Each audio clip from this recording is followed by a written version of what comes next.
আসসালামু আলাইকুম আমার প্রিয় ভিউয়ার্স। আজকে আমি মুগ ডালের খুবই লোভনীয় একটা রেসিপি শেয়ার করব। প্রথমে একটা হাঁড়িতে হাফ কাপ পরিমাণ মুগ ডাল নিয়েছি। এখন অনবরত নেড়ে ডাল ভেজে নিচ্ছি। ডাল ভাজার সময় ঘন ঘন নেড়ে দিতে হবে, না হলে এক পাশে বেশি ভাজা হবে আর অন্য পাশে কম ভাজা হবে। ডালের কালার যখন এরকম লাইট ব্রাউন হবে আর ডাল ভাজার একটা সুন্দর গন্ধ আসবে, তখন চুলা থেকে নামিয়ে একটা বাটিতে নিয়ে নিচ্ছি। এখন খুব ভালোভাবে ধুয়ে নিয়ে একপাশে রেখে দিচ্ছি। এখানে আমি রুই মাছের মাথা, লেজ আর কানসা নিয়েছি। এগুলো আমি খুব ভালোভাবে লবণ মাখিয়ে হালকা গরম পানি দিয়ে ধুয়ে নিয়েছি। এবার দিয়ে দিচ্ছি 1 চা চামচ লবণ আর হাফ চা চামচ হলুদ। এখন ভালোভাবে মাছের সাথে মেখে নিচ্ছি। মাখানো হয়ে গেছে। এখন একটা হাঁড়িতে 1/3 কাপ পরিমাণ তেল দিয়েছি। তেল খুব ভালোভাবে গরম হলে মাছের মাথা আর কানসা ভেজে নিচ্ছি। হালকা করে ভেজে নিতে হবে। এক পাশে হলে অন্য পাশে উল্টে দিচ্ছি। এক পাশ 2 থেকে 3 মিনিট করে ভেজে তুলে নিচ্ছি। একইভাবে আমি বাকি মাছের টুকরাগুলোও ভেজে নিয়েছি। এখন একই তেলের মধ্যে দিয়ে দিচ্ছি 1/3 কাপ পরিমাণ পেঁয়াজ কুচি। এবার নেড়ে কিছুক্ষণ ভেজে নিচ্ছি। 1 থেকে 2 মিনিট ভাজার পরে দিয়ে দিচ্ছি একটা তেজপাতা আর 1/4 চা চামচ গোটা জিরা। এখন পেঁয়াজের কালার বাদামি হওয়া পর্যন্ত ভেজে নিচ্ছি।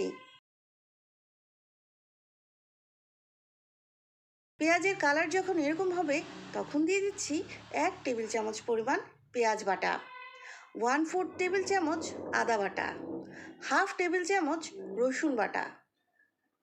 এখন ভালোভাবে নেড়ে মশলা ভেজে নিচ্ছি। মশলার কাঁচা ভাব যখন চলে যাবে তখন দিয়ে দিচ্ছি হাফ চা চামচ হলুদ গুঁড়া, 1 চা চামচ জিরা গুঁড়া, 1 চা চামচ লাল মরিচ গুঁড়া, 1/4 চা চামচ গরম মশলা গুঁড়া। এখন নেড়ে খুব ভালোভাবে মশলা কষিয়ে নিচ্ছি। 3 থেকে 4 মিনিট মশলা কষিয়ে নেবার পরে দিয়ে দিচ্ছি 1/3 কাপ টমেটো কুচি। আবারও নেড়ে ভালোভাবে মশলার সাথে মিশিয়ে নিচ্ছি। মেশানো হয়ে গেছে। এখন ধুয়ে রাখা মুগ ডাল দিয়ে দিচ্ছি। এবার ডাল মশলার সাথে মিশিয়ে নিচ্ছি। মেশানো হয়ে গেছে।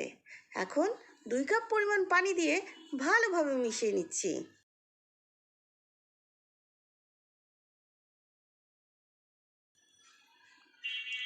ডালের পানি ফুটে উঠলে ঢেকে রান্না করব 10 মিনিট। এই সময়ে চুলার আঁচ হাইতে রাখবো। ফিরে এলাম 10 মিনিট পরে। ভালোভাবে ডাল নেড়ে দিচ্ছি। ডাল 50% সেদ্ধ হয়ে গেছে। এখন ভেজে রাখা মাথাগুলো দিয়ে দিচ্ছি। মাছগুলো দেওয়া হয়ে গেছে। এখন কিছু কাঁচামরিচ দিয়ে দিচ্ছি। এবার হালকা করে একটু নেড়ে ডালের মধ্যে মাছগুলো ডুবিয়ে দিচ্ছি। এখন ঢেকে রান্না করব আরও 10 মিনিট। এই সময়ে চুলার আঁচ মিডিয়ামে রেখেছি। ফিরে এলাম 10 মিনিট পরে। এখন কিছু ধনেপাতা কুচি দিয়ে দিচ্ছি। এবার হালকা হাতে মাছগুলো একটু উল্টে পাল্টে দিচ্ছি, যাতে মাছগুলো ভেঙে না যায়। এখন আমি 2 চামচ পরিমাণ লবণ দিয়ে দিচ্ছি। ভিউয়ার্স, ডাল রান্নার সময় লবণটা আমি সবার শেষে দেই। অনেক সময় লবণ আগে দিয়ে দিলে ডাল সেদ্ধ হতে চায় না। এখন ভালোভাবে নেড়ে মিশিয়ে 5 মিনিট লো আঁচে রান্না করব। ফিরে এলাম 5 মিনিট পরে। এই তো দেখুন কি দারুণ একটা কালার এসেছে। আর ডাল বেশি সেদ্ধ হয়ে ভর্তা হয়ে যায় নাই, আবার শক্তও নাই। হয়ে গেল মাছের মাথা দিয়ে মজাদার মুড়ি ঘন্ট। এখন চুলা থেকে নামিয়ে আমি একটা বাটিতে সার্ভ করে নিচ্ছি। এবার গরম ভাতের সাথে গরম গরম পরিবেশন করুন। আমার রেসিপি ফলো করে একবার রান্না করতে পারেন। আশা করি সবাই খুব পছন্দ করবে। যাওয়ার আগে আমার চ্যানেলটি প্লিজ সাবস্ক্রাইব করে আমার পাশে থাকবেন। আবারও অন্য কোনো রেসিপি নিয়ে দেখা হবে ইনশাল্লাহ। সবাই সে পর্যন্ত ভালো থাকবেন, সুস্থ থাকবেন। আল্লাহ হাফেজ।